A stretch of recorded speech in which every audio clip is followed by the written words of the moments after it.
I'm Karen Lloyd, Director of the Veterans History Project and an Army veteran. On behalf of the Librarian of Congress, Dr. Carla Hayden, I'd like to thank you for choosing to join us today. I'd like to thank our moderator, Damon Helton, and all the panelists for accepting our invitation to share their experiences as military veterans and their expertise as it relates to agriculture. I would also like to thank any veterans in our viewing audience for their service and the sacrifices they've made for our country.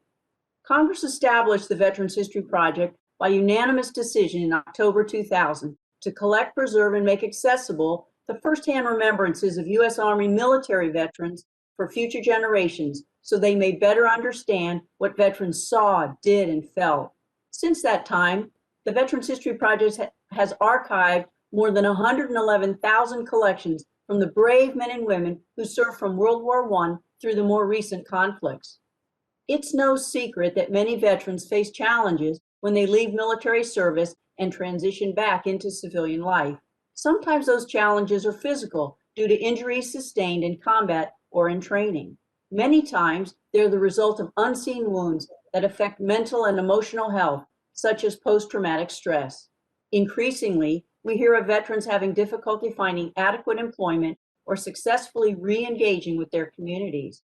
Research studies and personal testimonials tell us that farming and other careers related to agriculture work have proven to be beneficial to veterans, their families, and communities, no matter where they live. Today's panelists will share with you the personal journeys that led them to successful careers as either farmers or work that supports veteran farmers. After viewing today, I hope you'll watch the panel we hosted a few weeks ago, which focused on veterans who farm in urban settings and the unique opportunities and challenges they face. We'll be monitoring the comment section and look forward to your questions. First, we are honored that Senator John Bozeman, representing the state of Arkansas, a member of the Senate Agricultural Committee and a dedicated longtime supporter of the Veterans History Project, chose to participate with us today via a welcome video. Good afternoon. I'm Arkansas Senator John Bozeman. I'm pleased to join you for the Library of Congress Veterans History Project's panel, Veteran Grown, Farming. Our farmers and ranchers feed and clothe the nation and the world. To keep up with the expected global growth, the world's farmers will have to grow nearly 70% more food than what is currently being produced. We need to have the framework in place to keep up with the demand. That means recruiting and training the next generation of agricultural producers. Nearly 25% of veterans are from rural America, according to the Department of Veterans Affairs. This is only one reason why veterans are well suited for a career in agriculture. Veterans also bring a wide variety of experiences, discipline, and they are certainly no strangers to hard work, all of which are integral pieces of a successful farming operation.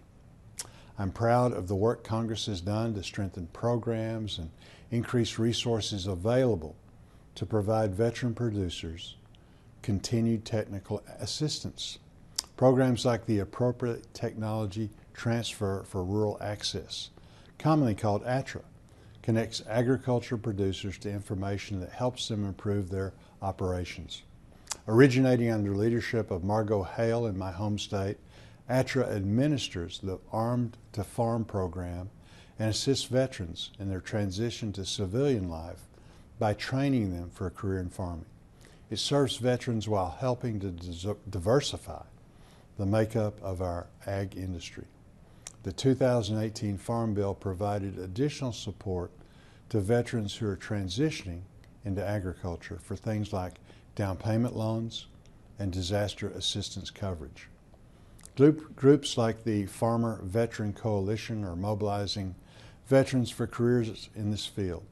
It has been a valuable partner in connecting veterans to agriculture opportunities and training.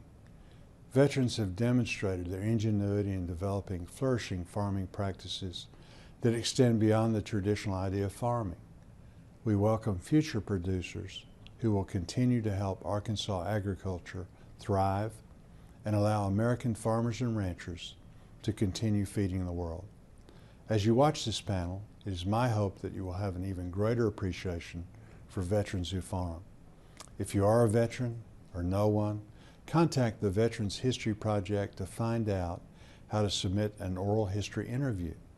When you do, the veteran's firsthand remembrances will be added to the archive and made accessible for future generations. Thank you and enjoy the discussion. Thank you, Senator Bozeman, for that thoughtful message and for your commitment to veterans in the ag community. We are so grateful to you and the other members of Congress from both sides of the aisle for their support to the Veterans History Project. I first met our moderator, Damon Helton, about 3 years ago when I traveled to Arkansas at the invitation of Senator Bozeman and his dynamic military and veteran liaison, Anita Deason. Damon's story was unforgettable. He had never left the state of Arkansas until he joined the Army a few months before the 9/11 terrorist attacks. He went on to serve 5 deployments in Iraq and Afghanistan. After he left the Army, Damon had a successful sales career before he purchased some land and started the farm at Barefoot Bend, and later the Old Crow General Store. Damon's expertise in every process that gets food from the farm to the consumer makes him the perfect person to facilitate this conversation.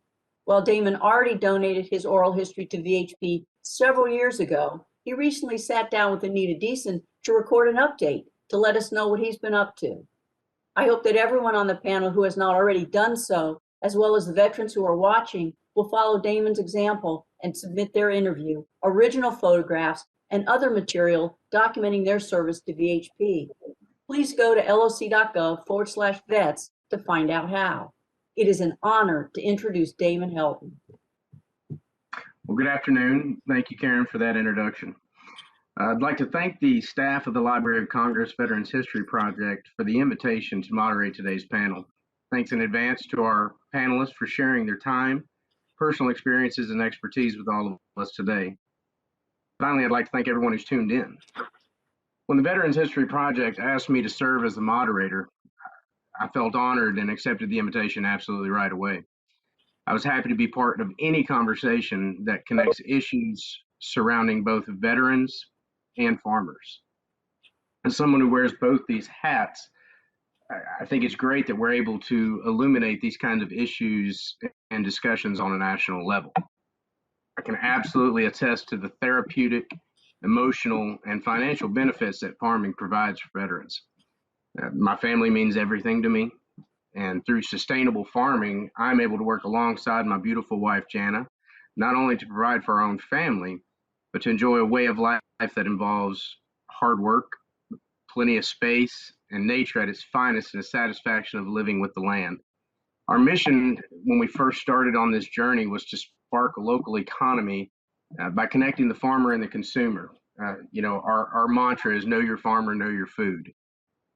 The holistic approach of bringing together our family has strengthened our community, connected people with their food again, and offers a healthier food alternative. Veterans like me who choose a farming as a career path are not only able to provide for their families, but they often have a huge positive impact on the communities in which they live.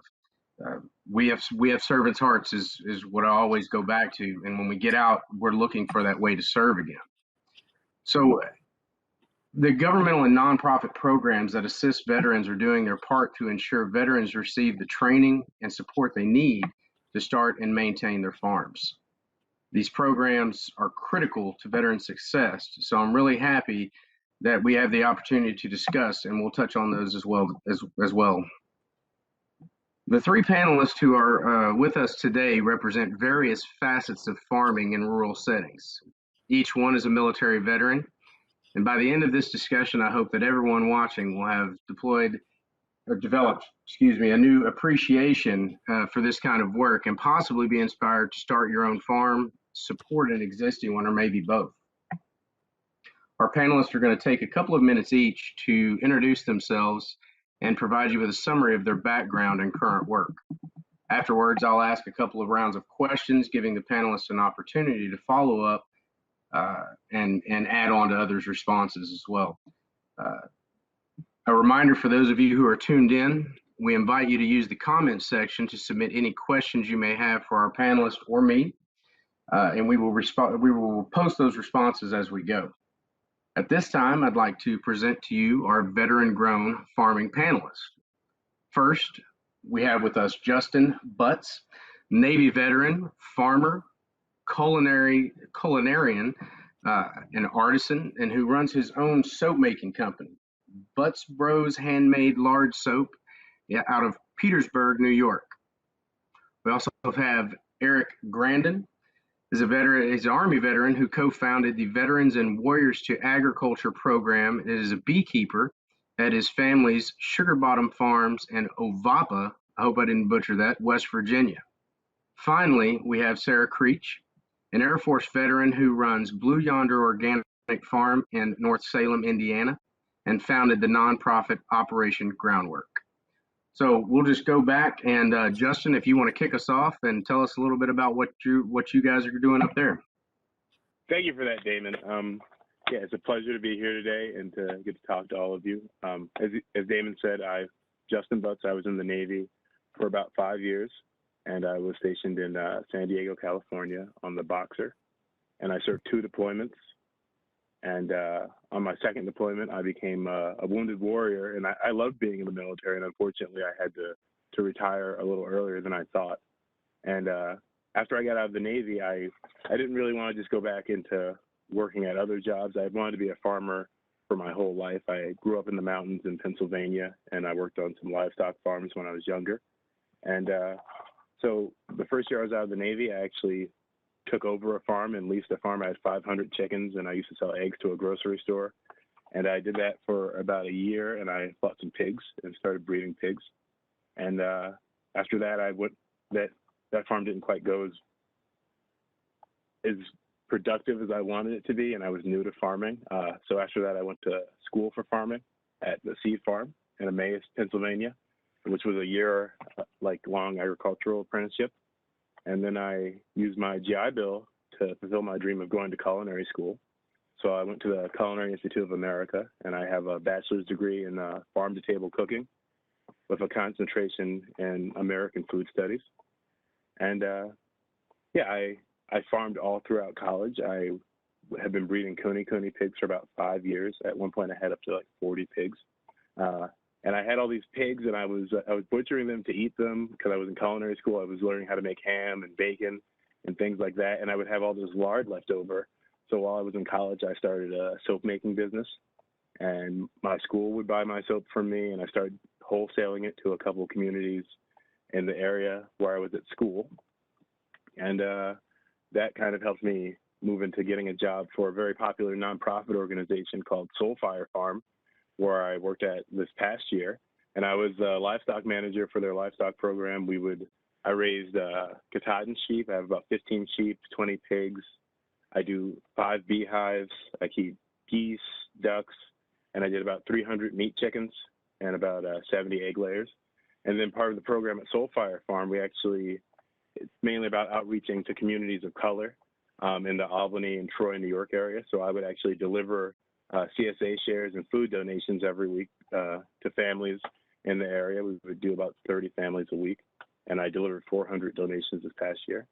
And Soulfire Farm is actually discontinuing their livestock program as of January.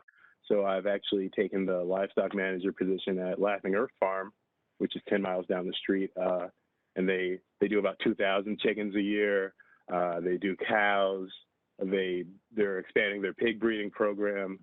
And I'm still affiliated with Soulfire in their Breeding Seeds Fellowship, which is a program to help minority farmers eventually achieve owning their own farm. So at Laughing Earth, it's a larger farm, and they're leasing me land to actually start to develop my own business further. So I still have my pigs, and I'm still selling soap, and I'm still going to be doing community outreach. And I've really put a lot of my time toward teaching people the skills to produce their own food. That was very important to me growing up in Pennsylvania. My family didn't have a lot of money, and farming was a way that I could produce extra food. I could make nice gifts for my family with farming. I could have something nice to show them. So I teach classes on like butchering livestock, making ham, producing your own chickens, making soap, I teach people about like breeding pigs and working in beehives. I'm still new to keeping bees, but it's very, very enjoyable, and I just think it's cool. But yeah, I think knowing how to do more, you can be more self-sufficient, and that was something that was very big in the Navy, to be able to do things and to take care. Everybody had to depend on you, so you had to be able to take care of yourself. When I was in the military, you had to be able to support your team. You couldn't let them down. You had to be versatile and have a lot of different skills, and you had to have a very strong work ethic. And I feel like that's very much helped me in my farming pursuits here. So hope I didn't ramble on too long, and I'll go ahead and pass it back to Damon. Justin, thank you. That was absolutely perfect. I made sure I took some notes on some things you were saying, because I've got some questions that have popped up. Good stuff. Eric, if you want to go ahead and kick it off for yourself. All right, thanks a lot, Damon. Again, like you said, I wanted to thank the Veteran History Project for the invitation to do this. It is an honor to me, to my family, and I just wanted to thank you very much. Sugar Bottom Farm started in 2013, shortly after attending the Arm to Farm inaugural class. We basically failed our first season, which was okay, no problem with that. But basically, we became a small commercial vegetable farm to start, and we also sold eggs, chicken, and some berries. But we got in shortly after we got into farm to school program, which is something that we hold very dear to our heart.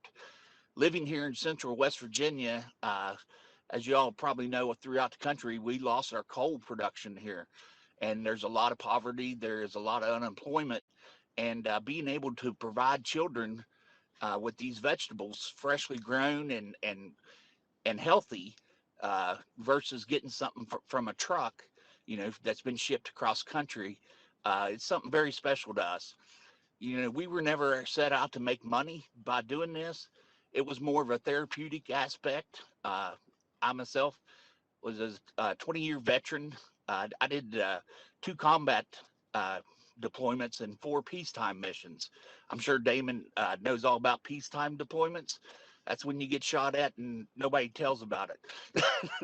But anyway, I retired in 2005, and after a horrific flashback in 2011, it kind of left me with, not knowing what to do. And a very good friend of mine, Silver Star recipient, Captain James McCormick, him and I, like I said, developed the program, Veterans and Warriors to Agriculture. And we had 5 in our inaugural class, and we're well over 400 right now. So I got bees kind of just to complement the vegetable production, and pollination. I was scared to death of them. Didn't even go into the hive for 2 whole years. Luckily, they survived. And after I learned how to keep bees and how easy it was, I started growing my bee population. 2017, we opened up the honeybee side to our farm, and it just literally exploded. We're now a full service honeybee and honey production company. That means I sell honeybees. I'm a honeybee farmer, so I grow bees. We sell bees and queens and equipment. And like I say, I provide free training here on the farm. I'm also one of the 2 certified instructors for our Department of Agriculture. Now, this was only done after I completed a 2.5-year internship, in which I had to drive a 10-hour round trip for each visit I made to my mentor's farm, which happened to be about 60 times during that 2.5 years. So I've been through about 15,000 different hives, and I've seen a little bit of everything. And I tell everybody that the only thing I can't fix is dead. So if you have a problem with your bees and you don't know what it is, just reach out to me. With the training aspect, we do a 16-hour lecture series. I've trained about 300 veterans and a total of about 700 different beginning new beekeepers here in West Virginia, from Ohio, Virginia, and Kentucky.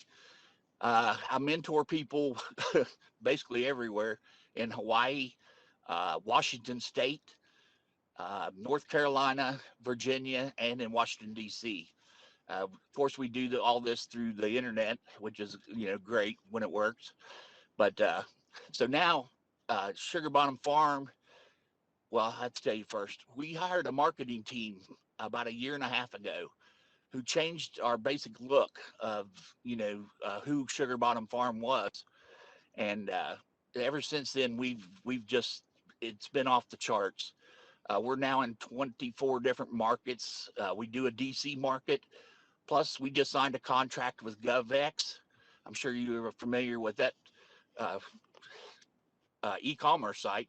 4.3 million subscribers, and I'm the only honey guy. So we go live with them in about 2 weeks, and I've just been prepping, filling honey jars. That's that's about all we've been doing. But what I'm looking forward to in the future, I have an international business partner. It's funny, his daughter was our exchange student back in 2015, and she's graduated college now, and she's coming back to learn the business. Her dad and I, we've been partners for about 2.5 years now, and our goal is to be able to retire and let our children take over and take care of us for a while. But as I said, I have hives in Hawaii. I haven't been over there for a year because of COVID, but they're producing like crazy. I plan on going over again in July for 2 months if we're allowed to travel. But, I've spent a lot of time working with other veterans. I myself have PTSD. I'm 100%. Plus, got a bunch of other stuff going on too. Actually, I'm considered homebound, and I refuse to accept that as a way of life. I work 80 hours a week easy, and I refuse to sit down. If we do, we die. So farming has been a lifesaver to me. It keeps me going, and I just thank God for it. Not only has it just brought me back to my roots and as a family, but the community aspect. We're very widely known here in West Virginia, and we're starting to be so in the surrounding states. I just received an offer to pollinate the largest vegetable production farm here in West Virginia, which I accepted. And so that's going to be another new aspect to our diverse business. So be nice if we could clone ourselves. The aspect of being a soldier or sailor or airman or Marine or Coast Guardsman and becoming a farmer, I think all of us have a little special niche in us that we found in the military. You see people that's really been successful in the military. They become successful business owners, successful farmers. They have that drive and that want to succeed. And I think being in the leadership positions throughout the military, that gives you that drive. You can work autonomously without orders. You have that spark in your eye, knowing that what happens out there is totally up to you, whether you get up and go that day or you do not. And I think that's what makes us get out of bed every morning. We want to be that successful entrepreneur, you might as well say. We do have a brand new product that's getting ready to go into production. I applied for the value added producer grant, and I'm going to turn in our raw honey into a raw honey single serving packet, which has been done, but not here in the state by any other honey producing company. So we're going to hopefully corner the market here in West Virginia and hopefully go across the way with that. That's about it. Well, good deal. Thank you for sharing that, and we've got some good questions to come up out of that as well. Sarah, good to see you again. It's good to see you as well, Damon. Yeah, tell us a little bit about what's going on. Yeah, first of all, thank you so much for this opportunity. I think it's really humbling to be asked here as a representative of what veterans can do in farming. And I honestly 100% believe that farming has saved my life. And I tell everybody that I can, especially veterans, just that there's hope, that there is more future for each of us. We have a lot to give. We have a lot of talents. And we really have a heart to serve people. So farming, such a perfect match for the things that we've learned and the talents that we have. But I am an Air Force veteran. I actually joined the military a few years after graduating college. In 2001, I got a nursing degree, and shortly after watched 9/11, like all of you, in horror.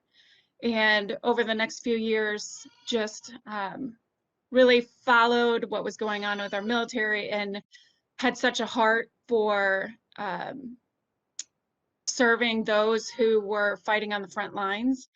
And I didn't have a lot of talents, but I was a good nurse, and I really wanted to make a difference and help those who were really sacrificing their lives. And so I joined the military. I shortly after went to California, was stationed at Travis Air Force Base, and not long after was deployed.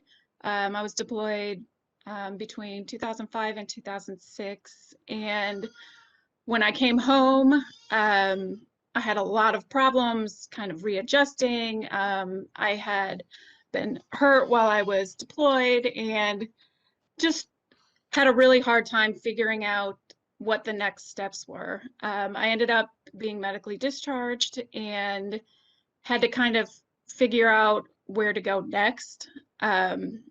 I couldn't really do nursing. I wasn't sure what to do. And luckily, you know, over the next few years, actually, my husband, who was an Air Force pilot, just really helped me through that. The VA helped me, other military friends. And I really built my life back up again. I went back into nursing. I felt really strong again. And then shortly after that, my husband was diagnosed with colon cancer. And we spent the next year fighting that. And through that experience, we started learning about food and the importance of nutrition. And we started going to farmers markets. We started cooking our own food. And, you know, over time, we started visiting farms and talking to farmers. And it was just, there was something very, again, very healing about that for both of us. And it really connected with us. And, you know, we had all these ideas when he retired that we would buy a farm and, you know, really live on the land and, you know, grow food. And he died in 2011. And once again, I was kind of thrown into that, you know, I don't know what to do with my life. Like, it's almost very paralyzing, like how to move forward. And, you know, I spent 6 months on the couch, and my sister one day called me and was like, you know, what are you going to do with your life? And, you know, I said, the only thing I want to do is farming. And so literally I started going online and looking at farms, and I found a farm in North Salem, Indiana, which I had never heard of. But it was within an hour of my sister and her family. And so I bought the farm, moved from Florida to Indiana, had no plan for anything. But I had that little seed of hope that this was something that was going to change my life. And so I moved out here. I started planting fruit trees.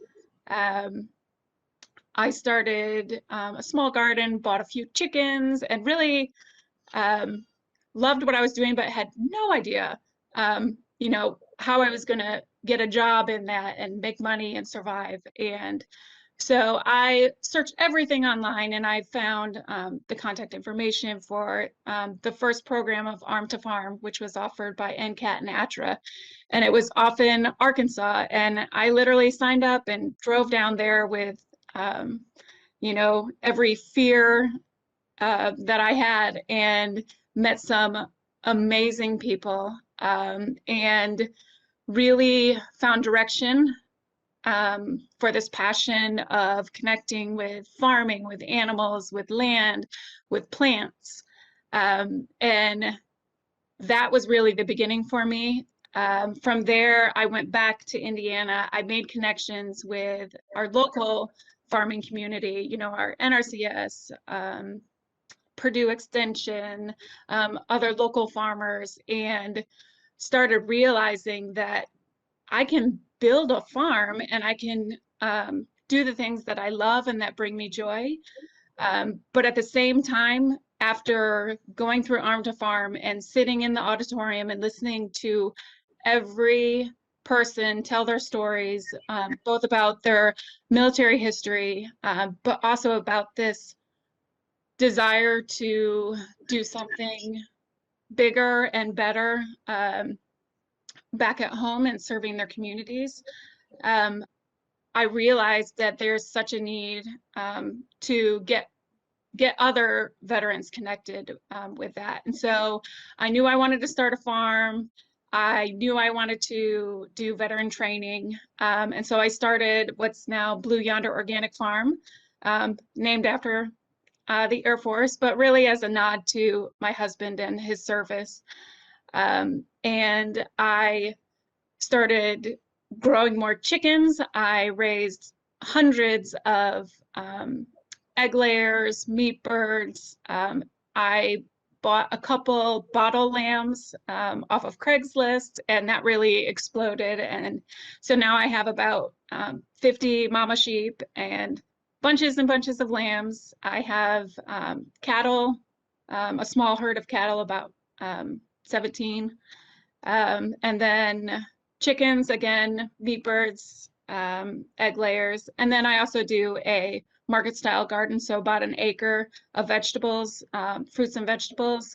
And then I, like many of other veterans, I'm very passionate about a lot of different things. And so my farm has a lot of different things. So while those are my core crops, I also do beekeeping and get honey off of that, and maple syrup, and growing shiitake mushrooms, and now starting working on some value added products. And it's just literally, farming to me is not a job. It's my entire life.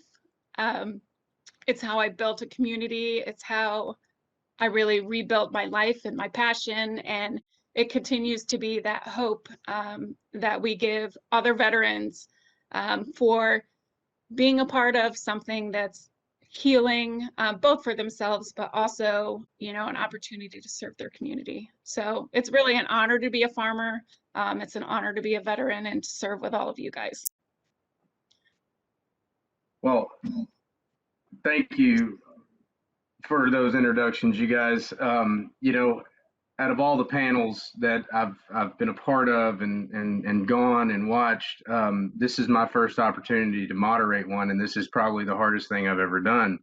This is the stories that each one of you guys have, and the wide spectrum of the farming that each one of you guys are doing. I feel like we could just go on, and I want more. I want to hear more. So with that, I'll get started on a few questions.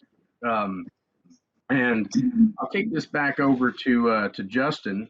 And so how have you found that the type of farm that you run, and why did you decide to pursue that as a profession? You talked early on about how you really enjoyed the farming and growing up around that. Tell us a little bit more about what made you to pursue that culinary and farm to table profession. Oh, well, thank you, Damon. So when I was a child, my grandpa grew up in North Carolina, and he would always talk about growing up and living on a farm and his family having a farm. And he didn't have a farm when I knew him. He lived in New Jersey, but my grandpa owned 3 houses when I was a little boy. And I remember about 2 years after my grandparents died, my family like lost their own house. And I lost like the place where I would grow my own food. And then going through high school, we didn't have a lot of money. There was a year where we didn't have like running water. Our like well broke. Another year we had to, like, it's funny, like, well, it's not funny, but it's awful. But the people in Texas are melting snow now. So like flush toilets and to do things. And like, that was what I had to do for like a year when I was in high school growing up. Like I didn't have a lot, but I noticed that in Pennsylvania, the people that didn't have money, that had land, they could still take care of themselves to a much greater extent than people that didn't farm or didn't have those kind of skills could. So like my family being from New Jersey, living in the mountains of Pennsylvania, and then kind of falling on hard times, it was much harder for us. But I would look at families that were from the area that would have much less than it seemed like we had, but they were enjoying a higher standard of living. They had heat, they had, so that always encouraged me to want to be more self-sufficient. And then when I was in the Navy, my grandpa had been in the military, so I'd been inspired to join the military. And I got accepted into college and couldn't pay for it. So that was my excuse to join the Navy because my parents didn't want me to. And I loved the Navy, and I was supposed to re-enlist actually. And on my second deployment, they misdiagnosed me with like stage 4 leukemia. And I didn't have leukemia, but I have a blood problem. So I have to have chemotherapy once a month for the rest of my life. And knowing that, I was concerned about where I would go work because, one, I loved being in the military. So I realized I had an attitude that wasn't always the easiest to work with in the civilian workplace. And also I knew my health would be kind of funny going forward because I had this health issue. When I got to the first farm out of the military, the farmer had lied to me about a bunch of things, including the farm being organic, and they tried to sue me for like $120,000. And I went to farming school and had like learned about like farming, and that helped me be just aware of things. And I kept notes, and I ended up not having to pay them any money, and they ended up paying me money. But after that, I went to college, and while I was in college, I kept farming, but I kept having to move my animals around because I would have friends where I would keep them there, and their moms wouldn't like that we ate them, or that we ate the pigs or something like that. And it was just difficult. Like I had one guy doing an illegal petting zoo while I was in college. At one point, I would be off at school. He would do Airbnb, send people back to go look at my animals without my permission, wouldn't escort them. So one day I'm back there, I drive up, there's a little girl reaching through, petting my pigs. The mom had just had a litter of piglets. The girl's hand is like an inch from the electric fence. So I had to move the pigs again. The military really helped me learn just the perseverance to deal with these issues. And livestock farming was always more appealing to me than vegetable farming. I think annual vegetables have a very important role in farming, and that was the farming I went to school for at the seed farm in Emmaus. But livestock always just kind of, there's more of a connection I had, and I like eating ham and bacon. Being a chef, doing charcuterie is like a big deal to me. So that always inspired it. And then I think it's very important to do things you enjoy doing. I remember planting onions in the rain once, and that never made me want to grow onions again. But when you can be there and there's baby piglets born, or you can, or I've had people that have come out to to see me like butcher a pig, and they've gone from like, when you first go about it, you have to shoot a pig. Like people are pretty like concerned, but by the end of it, they're buying packs of ribs from me from that pig that they watched. They're like, I can't, but they're like, this is so impressive. This is so good. So it gives me a lot of joy to teach people how to feed themselves. I'm working on something now where Soulfire Farm has a program where they build gardens for people. I would like to, for people that can have them, give them chickens, give them like 2 or 3 meat chickens that they raise throughout the year. And then at the end of the year, they come out to the farm with a cage, and we process their chickens. And now people know how to produce their own food to feed themselves. And then after that, they can buy chickens from it. They get 2 chickens the first year, and then they can, get them hooked on it. But to me, helping the community and making people more self-sufficient is what really inspires me to farm. And as a veteran, I couldn't think of a better job that would allow me to have the difficulties I have with my health. And, like when you're a veteran, you have a different personality than other people, I think. So it allows me to enjoy being myself, because I get to work outside, I get to work in nature, I get to work with animals, and I also have space when I need it, which is, I think, very important. I've worked in offices. I was a chef for many years at resorts, and working in the 105-degree kitchen after having chemotherapy last Friday, and then you're getting yelled at because you put pepper on something, and so it's just you're like, oh, I'd rather work outside and feed people, because on the farm people buy the animals and they move on, and then next customer, So That's right. And there's a common thread. Yeah, well, there's a common thread in all that passion of service and teaching people to sustain that. I definitely believe that military side gives us. Sarah, this one's for you. So, having a medical background, tell us a little bit more about that side, and how it translated into your military. And because there's you said something very interesting in your intro, and you were talking about the health benefits of food. And one of my favorite things I've always heard is you can pay your farmer or you can pay your doctor. Mm-hmm. Absolutely. They both will come knocking whether you want them or not. That's right. So, yeah, I mean, I think our generation has increasingly become disconnected from not only where food comes from. I mean, our kids are growing up thinking that it comes from the grocery store. It's packaged. It's always perfect, pristine, beautiful, and really, I think, lose the extra nutrition and the value of food being grown in the ground, eaten, with a little bit of dirt on it. And our food, when you connect food with a history of where it's been and with a story, that is how food should really be enjoyed. So, a lot of other cultures really celebrate eating and realize that it's not just about the physical, about feeding your body. It's about doing that socialization, being with the community, and really, I think an important piece is the psychological piece. Getting your feet on the dirt, putting your hands in the ground, and then seeing the beauty of something starting from a little tiny seed or a little baby being born, and putting that care and that love into the growing that, and then being rewarded later on with the fruits of the vegetable or the fruits or the meat or the milk.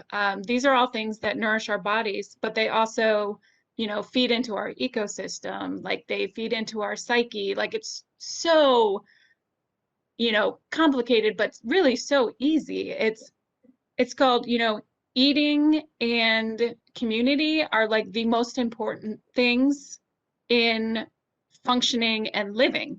Without food, you will die. And yet we as a country have kind of separated that into like, let's make it quick, let's make it easy, like, let's make it cheap. We have no problem spending money on TV subscriptions or, even going on vacations, but we look at healthy grown local food and we bulk and we're like, I can't pay that much money, and we really do a disservice to ourselves and to our health. We look at how things are grown. We use a lot of sprays. The methods that we use are all about making food cheap. And while affordable food is important, if we lose the nutrition in that, like you said, we're going to be paying later on. It affects our health. And so we just need to reset, I think, as a nation on how we view food, how we view food production, how we celebrate the people that actually grow our food, and make food a priority again. So that's kind of what farming is to me. Absolutely, and like you said, it's not really. It might sound complicated, right? But it's really amazing.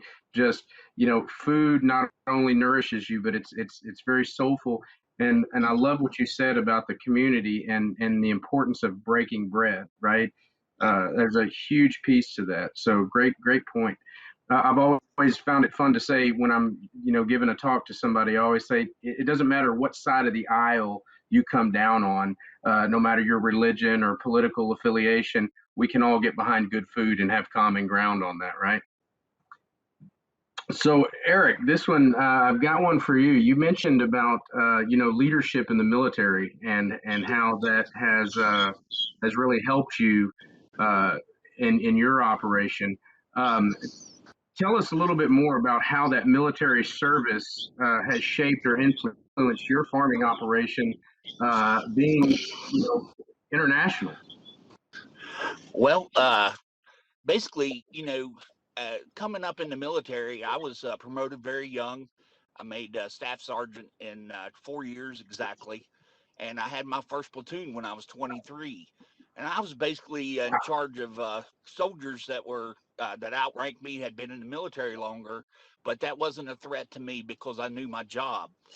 And I think that's a huge important part, is that I believe that Justin and Sarah and yourself, we're all experts in what we do.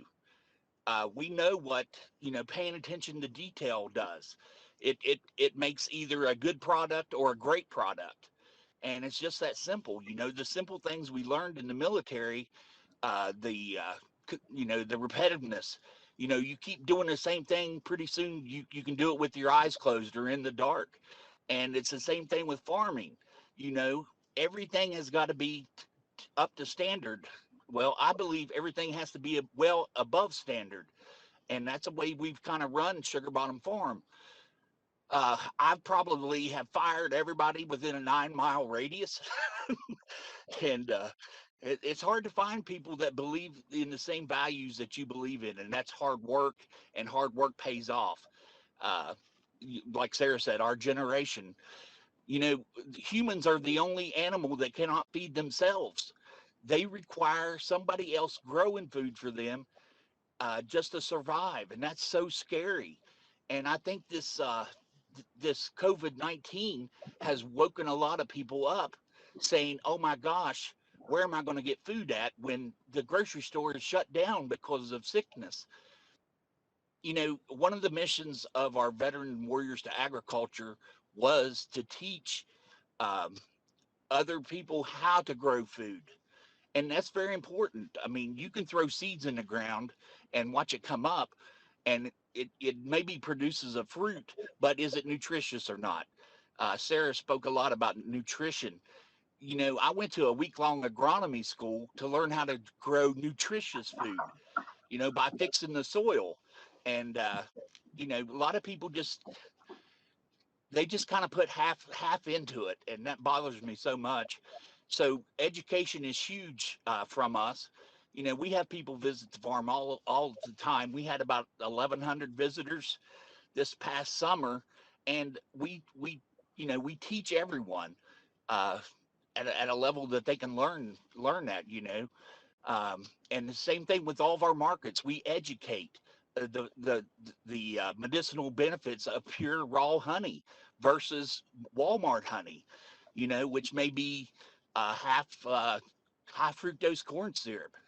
But we produce all raw honeys, which has all the medicinal benefits. So I think education is going to be huge in the future, because this epidemic, this pandemic, I'm sorry, I think it's opened some eyes, and I don't think it's going to get much better in the future. I think people are going to have to realize, hey, I may be needing to be a little self-sustainable myself, and learn this and do the backyard gardens like everybody had. During the Second World War, everybody had a garden. And I think that's important, even for today. You have to be able to take care of yourself and not rely on somebody so heavily that without that individual, you die also. So That's right. again, yeah, That's right. but Justin mentioned, in his last segment there, he was talking about, the people in Houston that are having to melt water to flush their toilets. right. It's amazing how those things we take for granted, and how that how just that food that we just think we can go down to the market and grab. Tease us up Right. for a great question, and I'd like it. This is actually for all three of you guys, and so whoever wants to jump in first. How has your farm addressed the issues surrounding the food insecurity, and specifically relating to COVID? Eric, you want to jump in? Uh, You can take it first. yeah, sure. Yes, since I'm off mute, we have basically had to kind of change our marketing aspect. One thing. Uh, Here in the country, people are not so concerned about COVID.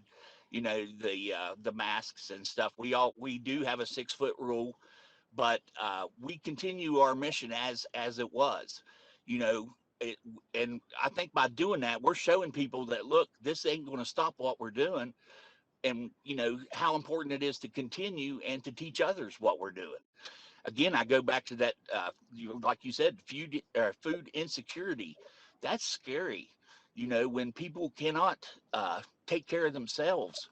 You know, uh, there's too many gadgets in the world today, and people have left the old time ways in the background. They've totally forgot about it. Sarah mentioned making maple syrup. Well, we did molasses, and we still use the old wood fire, and and do things the old way. And I told people, or I've told people before, that no longer does anyone quilt except for my mother-in-law. She quilts all the time, but my wife, nope. you know and my daughter, she probably will never learn, and that's sad. We're going to lose that aspect because of the drive-through. Everybody wants it now, everybody wants it cheaply, and they're not willing to put in the extra effort to do it themselves to get exactly what they want. So I think education in itself is huge during anything like this, because it's an eye opener. And I'm not, I hate to say it this way, I'm kind of glad something did happen to shake a few people, because it's worked, because we order all of our seed from Johnny Selected Seeds, non-GMO and mostly organic. And you know you cannot buy if you're not a commercial grower right now. So Yeah. that tells me somebody's depleting or has depleted the seed companies, which is a great thing. you know People are starting to grow some food now, and I think in itself that's a good thing that something like this did happen. And I think with just continued education, and I think it needs to start at the USDA and work its way down, filter down. And I mean, a lot of emphasis should be put on being the United States of America, self-sustaining, the United States, instead of Sure. imports. Absolutely.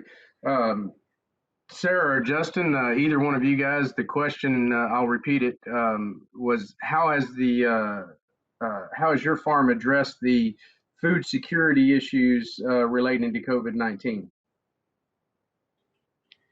Well, I can talk just a little bit. Really, our emphasis has changed from training veterans to start their own farm to more teaching of homesteading skills.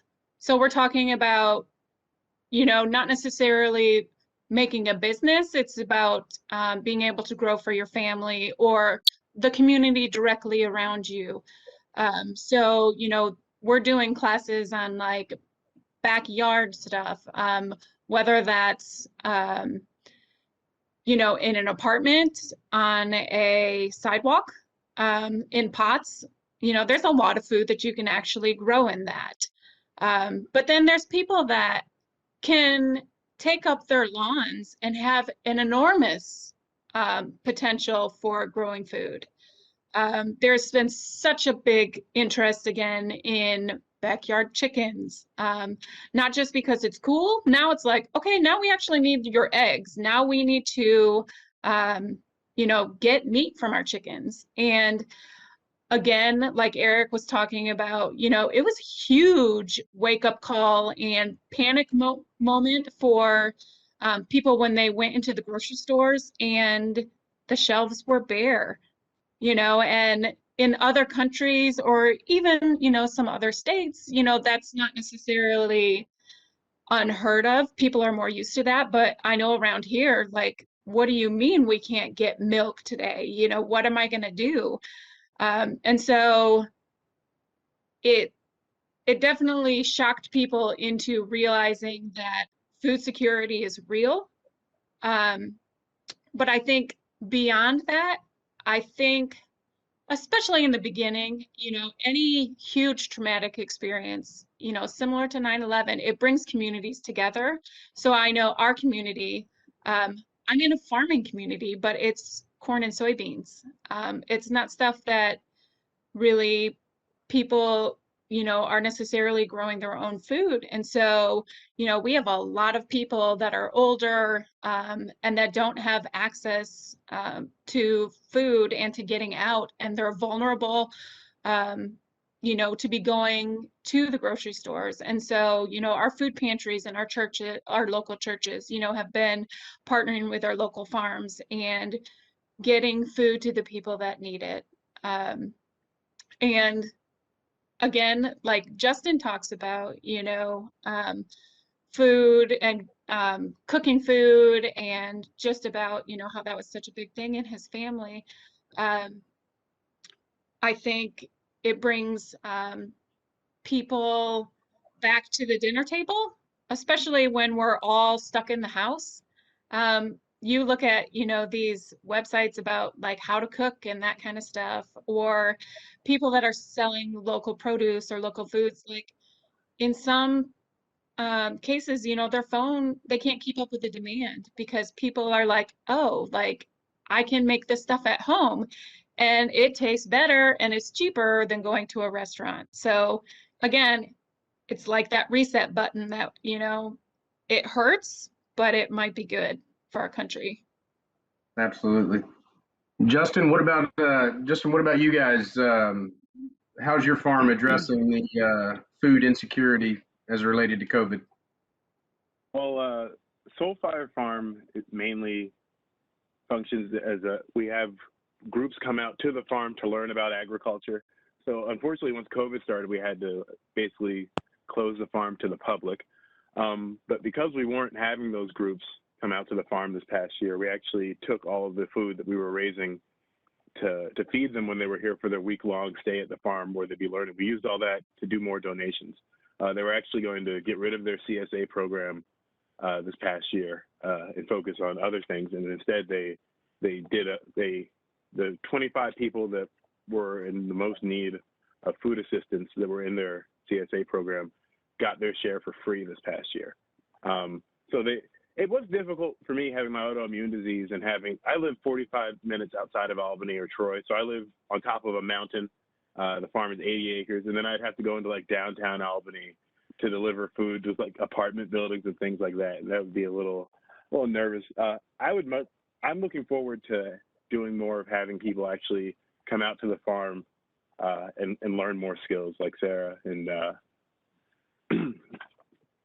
Eric are talking about. Like I think being outside in the country and actually learning more of providing for yourself. Because when I was in culinary school, one thing that really stuck out to me was that there seems to be like an effort to make people like almost scared or like repulsed by a lot of like what farming is. A lot of like things that are just naturally part of life, like new birth and death are parts of life. If nothing dies, nothing else can be born. Like people are think eating animals is cruelty now, and there's an effort to just make people want to depend on someone else to do things. So they're the middleman and they collect money. So I mean, I think the farm's doing more to educate people to care for themselves now during COVID is what we're really reaching into, and also just to make it so people know what to do with the food that they get.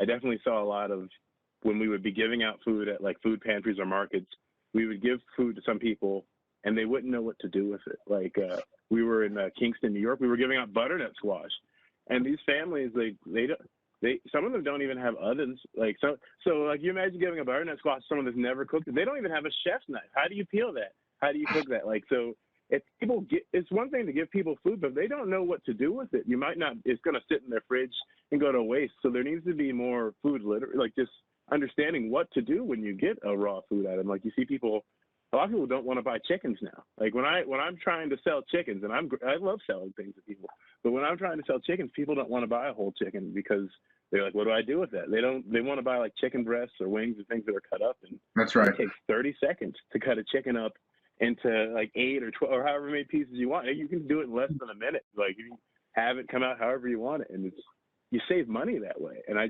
think there needs to be a much greater effort in encouraging people to do for themselves, or to find places where they can. I'm trying to work on getting, like they do community gardens. They should do community like plots where you can raise a few livestock, or they should have like communities where you can have a common herd of sheep, where like buyers clubs where we're all putting our money together, having a herd of cows, and everybody gets a share at the end of the year. I think stuff like that are things that we're going to be working toward. Well, and that's, having that military mindset. I mean, that's, we're problem solvers, right? That's what we're trying to do, is solve those problems. I'll share a little thing about what we've done on our farm regarding food insecurity last year. It really exposed for us the vulnerability of getting into the USDA processor. See, we don't do custom exempt. Everything we do is selling to markets, and everything's USDA inspected for restaurants, yada, yada, yada. Well, when last year hit, it normally where I could call and I could get in the processor in 2 to 3 weeks because of the volume that I did. I kind of, I was able to get in there. They're booked into 2022. So we said, you know what? Well, we're gonna see if we can apply for some grants and open up our own on-farm processing facility. So that's we're actually doing on our farm. We're going to be doing a USDA processing facility, which tees up a question, and you started to go into it just a second ago, Justin, and I'd like for you to expound on that a little bit. So when you have, let's just say, people that, they have this disconnection that, an animal has to die to eat it, right? And so, vegans and vegetarians, being a protein farmer, I run into those guys all the time because they're afraid of these humane handling and issues like that. Talk a little bit about how you've overcome that and where your stance is on that. Well, that's one of my favorite questions, being a person that makes soap out of pigs. And so this is love it. All right, good. Well, one thing people have been eating, it's part of life to eat animals. I mean, you see other animals eating animals. So that's the first thing I always mention. And then when I learned about farming, we had we have rototillers, we had a spade on the back of the tractor, we have cultivators, we have plows. When you're driving through the field, you see things running away from you when you're in the tractor. There's little rabbits and turtles and frogs and mice. Like, you might kill 1,000 things every time you pass over an acre with a cultivator. And I think the people that say, oh, animal cruelty, they don't realize that I could go shoot this one pig or cow and eat for a month or 2 months, and only one animal had to die. But how many animals died to make that field of soybeans? How many animals died to get those carrots? Or have you ever been to a field of lettuce?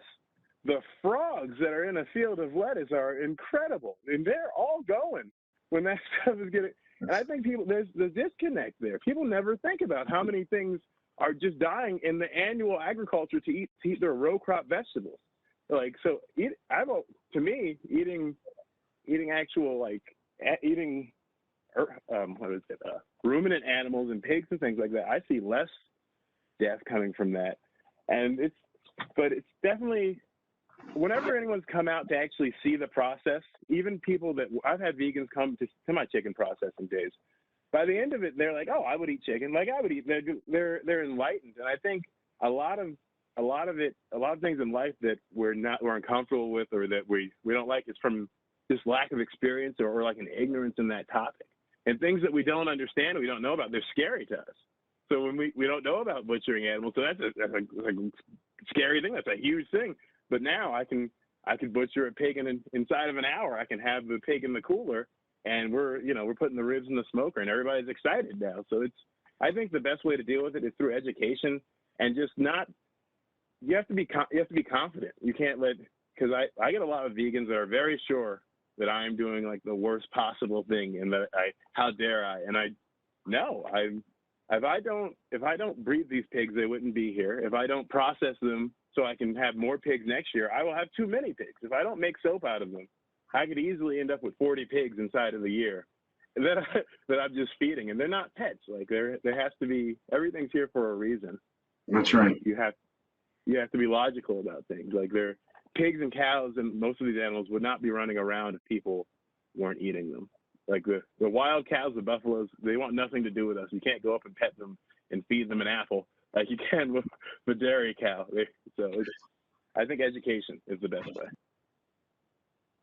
Well, that's great, because I got to tell you that's probably the best argument I've heard, as far as what one animal is the impact of actually tilling up an acre of land. That's a great point. I'm going to keep that one in the back of my head.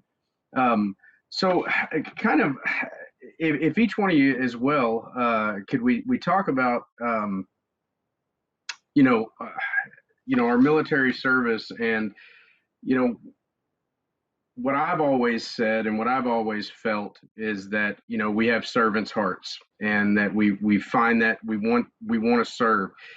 Each one of you guys said in your opening statement that you got into this, and every one of us are helping touch people that were given to those that can't, that don't have.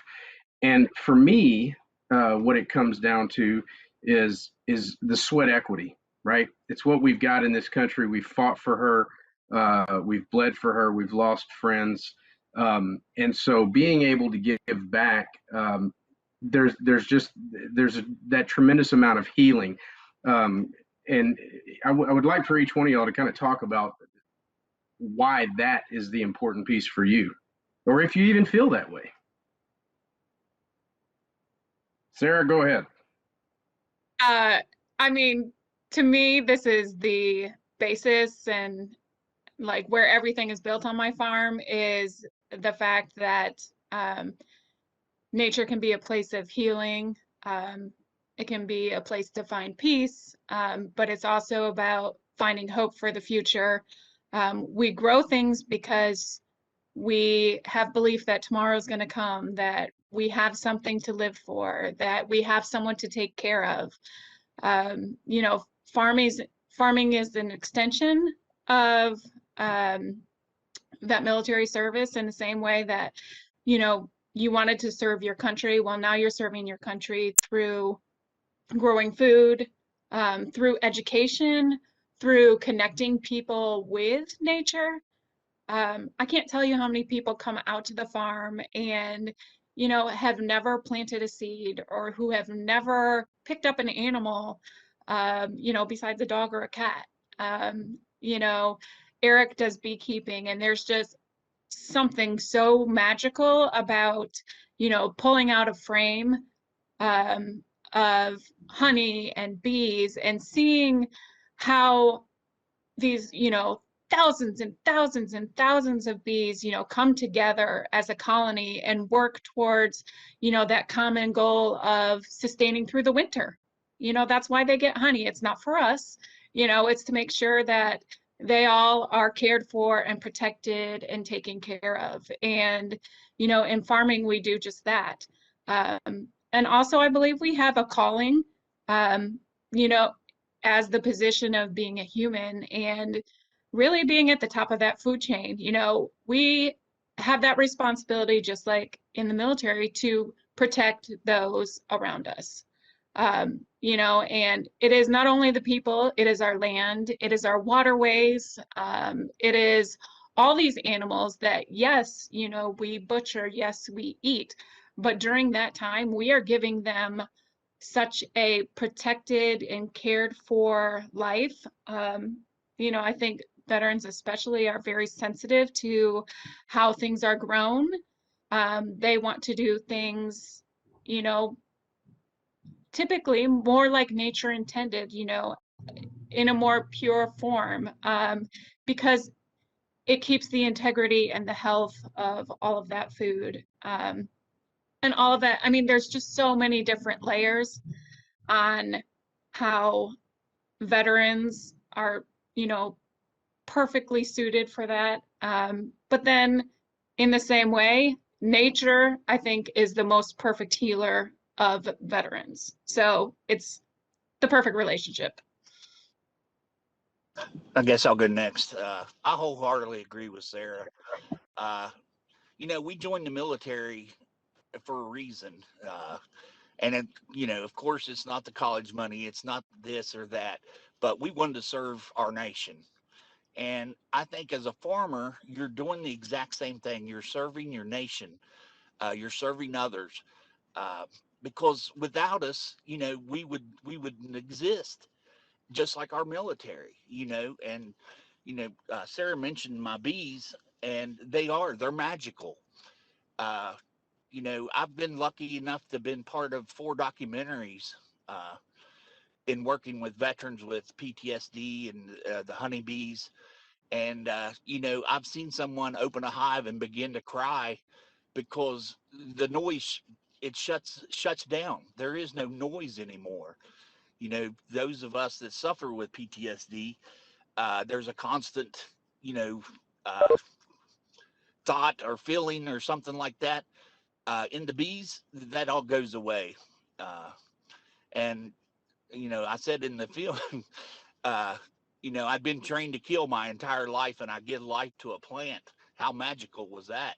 You know, it's amazing. She's exactly right. We actually do more for the plants, the animals, than most traditional farmers do. We feel it's very important to take care of what we're doing in order to take care of others. And you know, it's huge to me to think, you know, that we are giving back. Sometimes, and my buddy James, I told you he was a Silver Star recipient. He's up for the Medal of Honor. Uh, he said it's almost like we pay back society for things that we've done in our past, you know.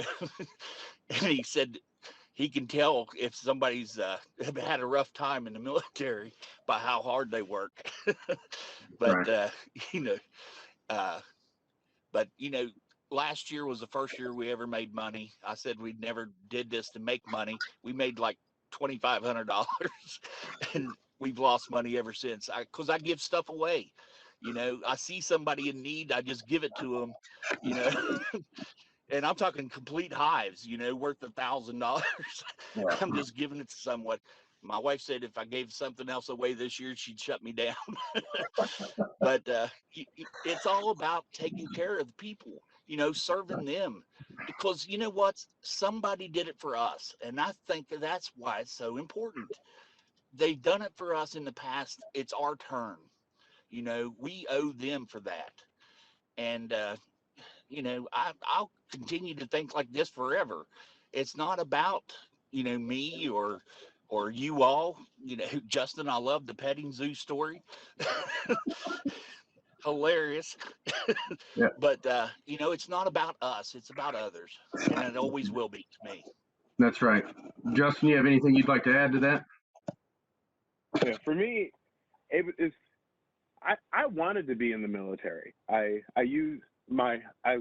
did well on the ASVAB when I was in high school. My mom wouldn't let me, so I used, you know, not being able to pay for college as an excuse to like finally be like, oh, I'm doing it anyway. I'm gonna be like grandpa. And but then I had to get out.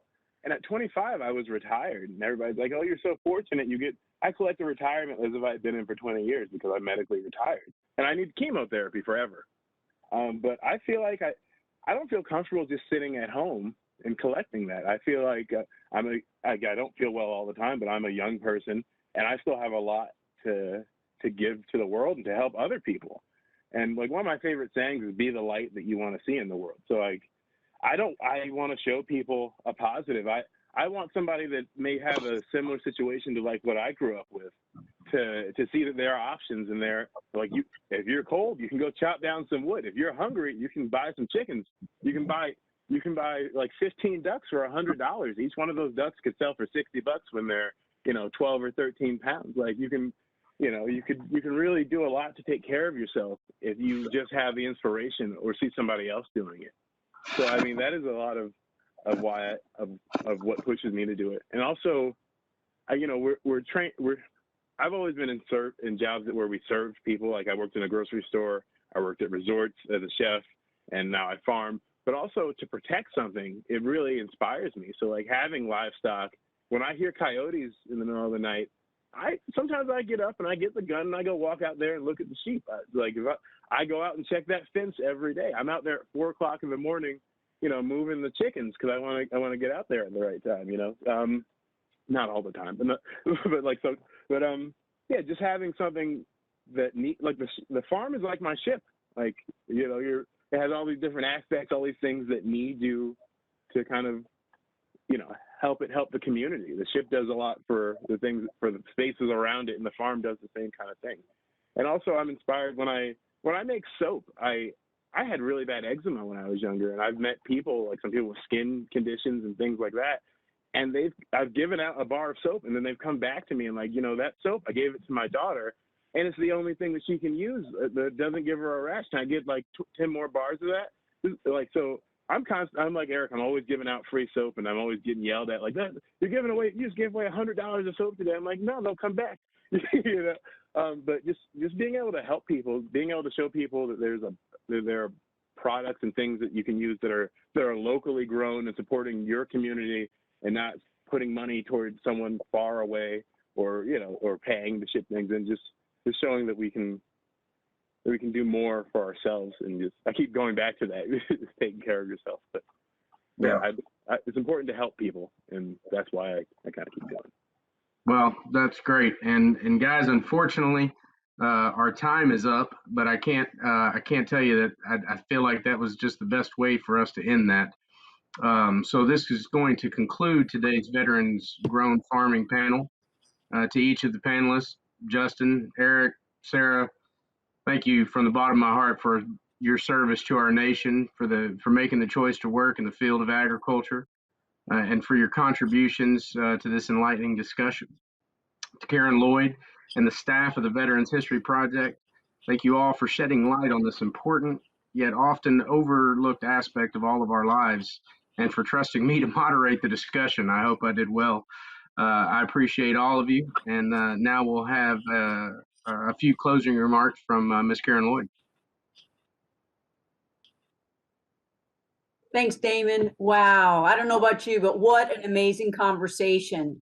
And Damon mentioned servant's heart, and I think you heard from each of our panelists today, Damon, Justin, Eric, and Sarah, about the fact that they clearly have a servant's heart, and you can tell by what they're doing. I am so honored that Eric, even though he doesn't have power because of the big snowstorm, chose to be with us today and figured out how to make it happen. And Damon doesn't have water, but he did the same thing. And it's just veterans figuring out how to make it happen. And again, I'm just so proud of them and for them choosing to be with us here today. I want to thank them for illuminating the benefits and challenges surrounding farming. My takeaway from this discussion is that the sustainable farming is something we can all benefit from, and then the people in the programs who work in agriculture deserve our gratitude and support. This conversation, combined with the one we held a few weeks ago, proves that no matter where you live or the size of your property, you can be a part of this growing community. In addition to the responses to your question, we've posted the web addresses for each of these organizations in the comments section. Please visit them for more information. I'd like to thank Jason and Damon for providing us their oral history so that we get a sense of their selfless service. And I look forward to Sarah and Eric's, because just from their remarks today, I know that they're going to be incredible as well. As a reminder, the Veterans History Project is seeking stories and of service from all U.S. military veterans. The project is every veteran's opportunity to leave their imprint to enrich the historical record. By participating, they ensure that history reflects their story and how their service impacted their life. Veteran stories broaden and deepen our collective understanding of our shared history. If you're a veteran or know one, please visit loc.gov/vets to download a how-to kit so you can have all the instructions and required forms to add a story to our archive. Our website also has a searchable veterans database, a 15-minute instructional video, and resources for veterans, educators, students, and scouts. Again, thank you for joining us today for Veteran Grown Farming. Take care and stay safe.